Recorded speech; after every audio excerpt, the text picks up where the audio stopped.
le temps.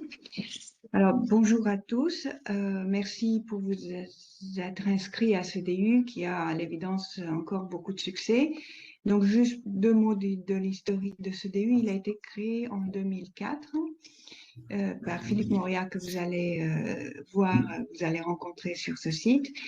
Et puis aussi par Philippe Poire, qui était l'ancien responsable de l'anesthésie à Necker, anesthésie cardiaque congénitale, et par le professeur Vouet, à qui on fait l'honneur aujourd'hui de dédier une session entière aux RFMCC.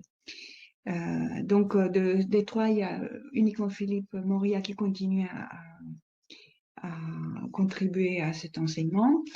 La plupart des anesthésistes qui travaillent et réanimateurs qui travaillent en cardio-congénital aujourd'hui en France sont passés par cet enseignement, mais c'est pas quelque chose d'obligatoire ni de comment dire, c'est pas une qualification reconnue, mais c'est entre nous un petit monde, et donc tout le monde aime bien y passer et faire un peu la connaissance des autres aussi qui contribuent.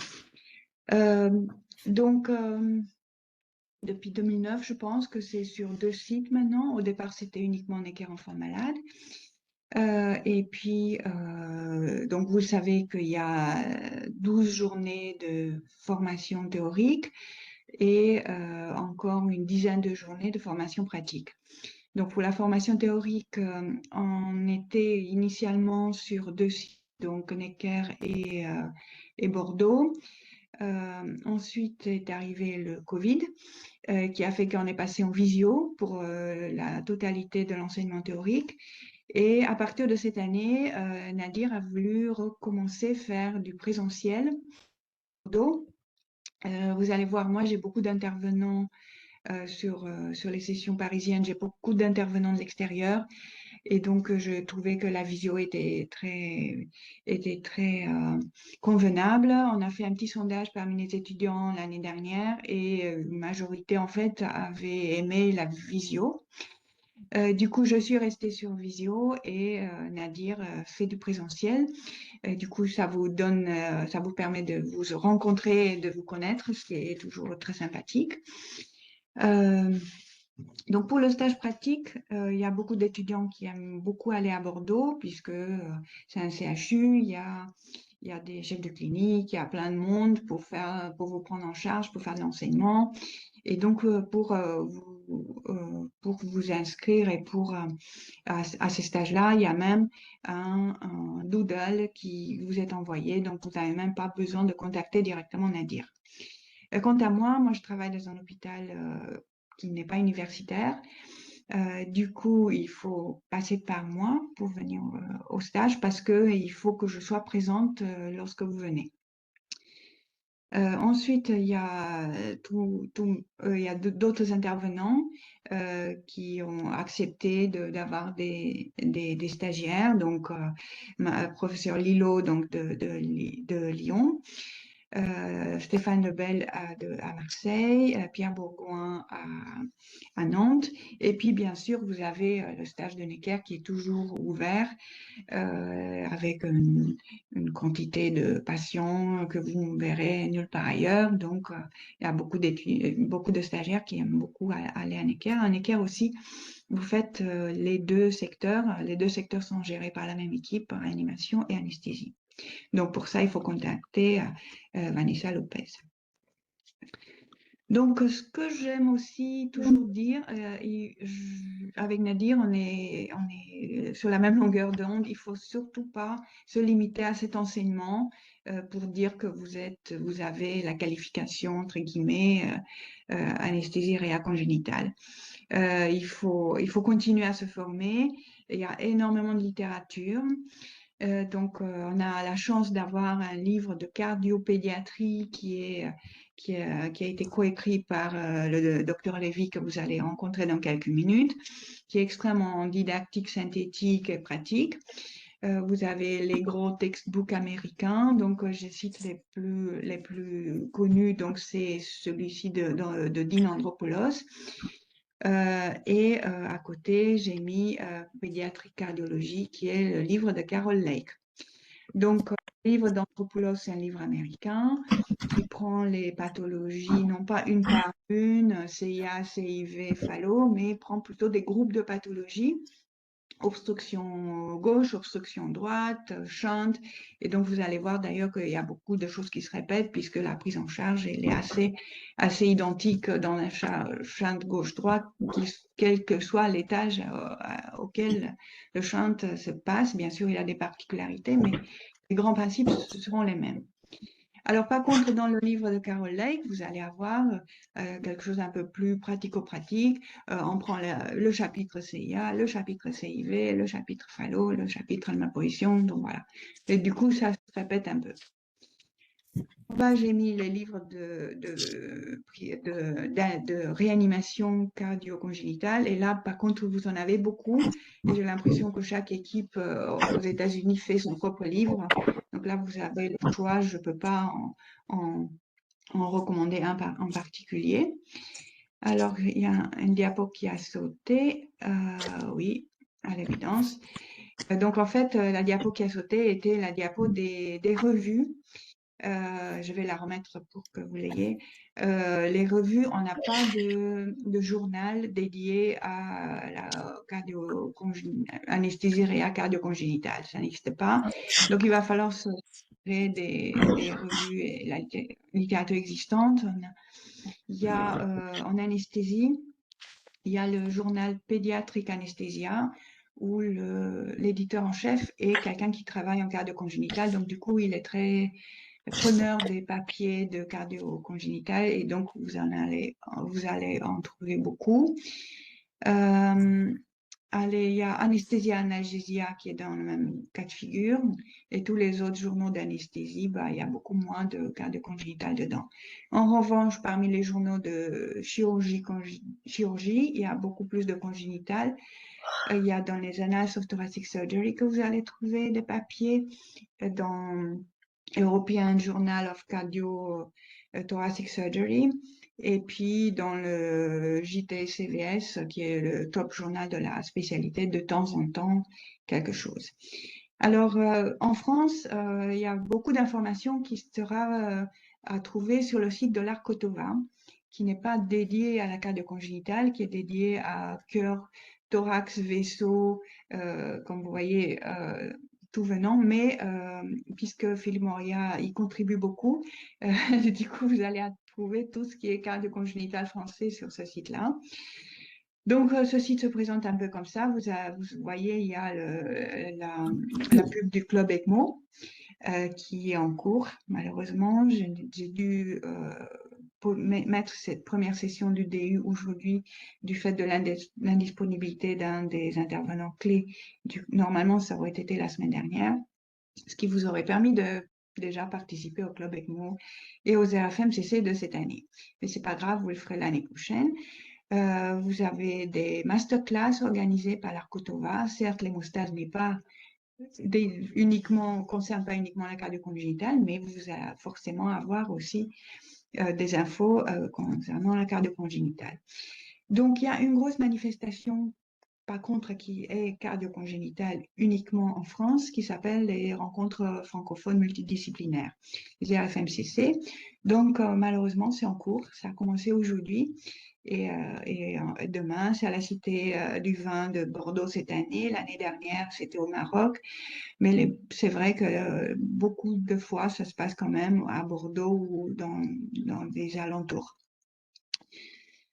Donc, ça, c'est pas que cardio congénital. Cette année, le thème est le fond de temps et la prise en charge, le failing fond de temps, les explorations, tout ça. Ouais.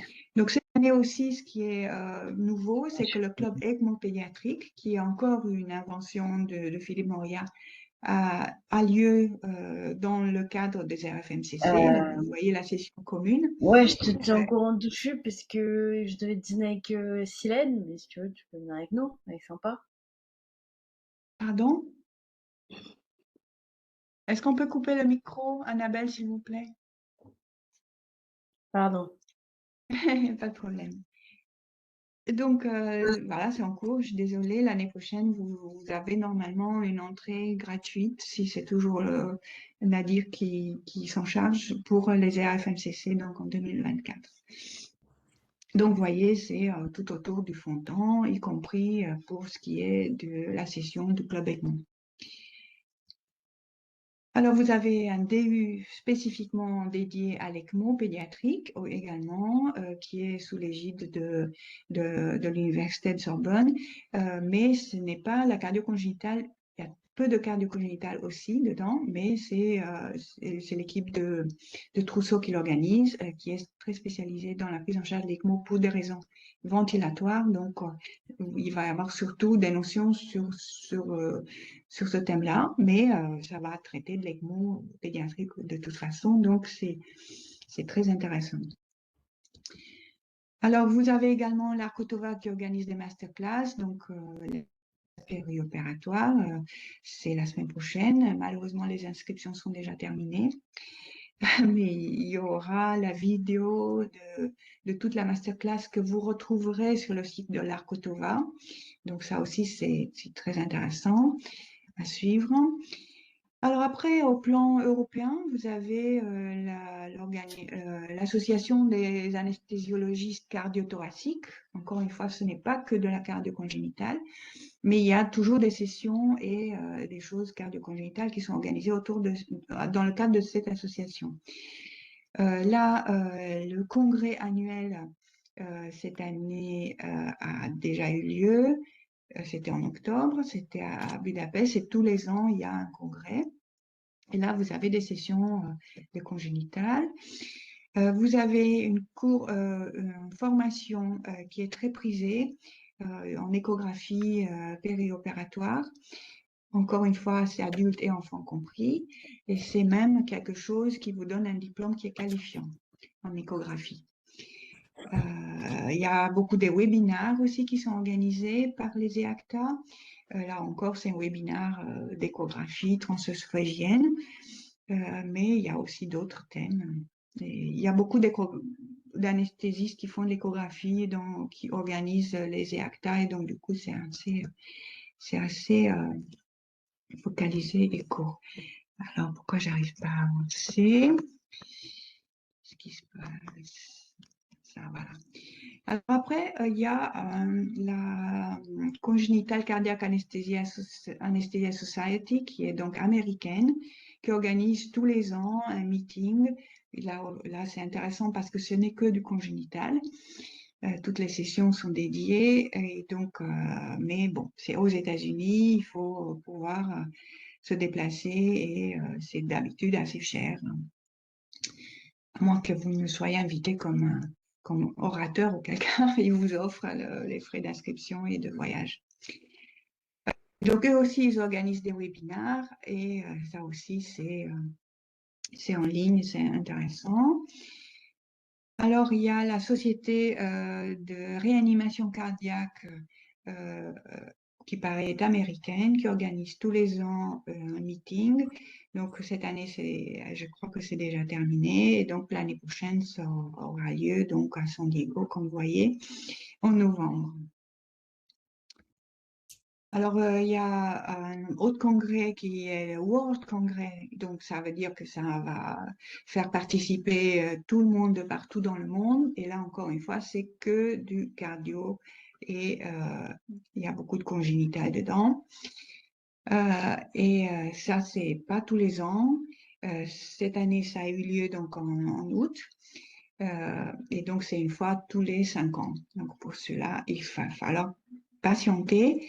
Mais celui-là, c'est le plus gros congrès qui soit dans notre spécialité.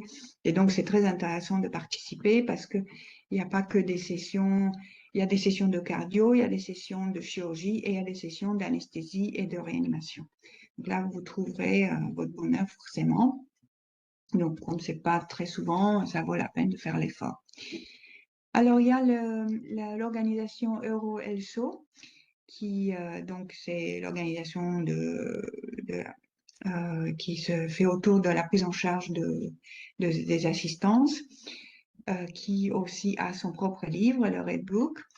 où vous allez trouver toutes les guidelines de la prise en charge, de l'ECMO, des autres types d'assistance.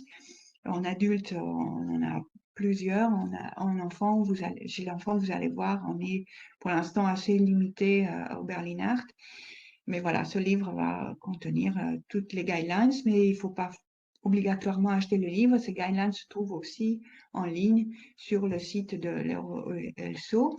Et une fois par an, il y a un congrès qui se déroule. Donc, c'est en 2024, vous voyez, ça aura lieu à Cracovie. Il y a l'année dernière, c'était à Londres. Cette année, je ne sais plus où c'était, je ne suis pas allée. Du coup, c'est aussi, il y a beaucoup de congénital dedans, mais il y a aussi de l'adulte. Et enfin, il y a une initiative qui a été très, très, très intéressante, qui a commencé durant le Covid, où les gens pouvaient plus se réunir. Et donc, c'était des webinaires organisés uniquement pour la cardio-congénitale. Donc, c'est l'initiative, ça a été Salvatore Agati, donc d'Italie, et Gil Vernowski, donc des États-Unis, avec une cardiologue qui est néerlandaise, je crois. Et donc, l'idée, c'était de faire des webinaires autour d'un thème, et chaque semaine, il y a un webinaire. Comme souvent, ça a été beaucoup monopolisé, peut-être aussi du fait de notre négligence par des cardio-congénitaux. Et donc, actuellement, tous les webinaires sont organisés, enfin, la plupart sont organisés autour de thèmes de morphologie. Donc, il y a beaucoup d'écho, il y a beaucoup de fétal, il y a beaucoup de prise en charge cardio, mais c'est vrai que on reste un peu sur notre faim pour ce qui est de l'anesthésie et de la réanimation. Mais l'intérêt, c'est que quand même, et c'est parfaitement gratuit, et c'est sur YouTube, et que vous avez toutes les anciennes sessions qui sont enregistrées que vous pouvez consulter en ligne et gratuitement.